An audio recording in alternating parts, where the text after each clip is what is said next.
দৈনিক Muscat daily প্রদান করে এই অ্যাওয়ার্ড। সোমবার এই উপলক্ষে ওমানে বাংলাদেশি গণমাধ্যম কর্মীদের সাথে মতবিনিময় করেছে প্রতিষ্ঠানটির প্রতিনিধিরা। রাজধানী মাস্কাটের গোবরা এলাকায় হয় এই মতবিনিময় সভা। এ সময় বাংলাদেশের অর্থনীতির চাকা আরও সচল করতে বৈধ পথে রেমিটেন্স পাঠানোর ওপর গুরুত্ব আরোপ করে উভয় পক্ষ। প্রবাসীদের জন্য নেয়া বিভিন্ন প্রকল্প দ্রুত বাস্তবায়ন করতে সরকারের প্রতি আহ্বান জানান তারা। এ সময় উপস্থিত ছিলেন লুলু এক্সচেঞ্জের marketing manager Binod Kumar Das, Bangladesh business প্রধান আহমদুল্লাহ, মোহাম্মদ রফিকুল্লাহ সহ অন্যান্যরা।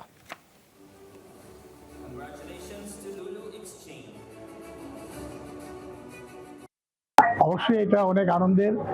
আর আমরা অত্যন্ত আনন্দের সাথে জানাতে চাচ্ছি যে ওমানের যতগুলো এক্সচেঞ্জ কোম্পানি আছে এর মধ্যে থেকে আমাদের কাস্টমার এবং শুভাকাঙ্ক্ষীদের ভোটে আমরা মোস্ট ট্রাস্টেড ব্র্যান্ড হিসেবে আমরা এবার অ্যাওয়ার্ড পেয়েছি এবং এই বিশ্বস্ততা এবং আপনাদের ভালোবাসায় লুলু এক্সচেঞ্জ আরও সামনে এগিয়ে যাবে।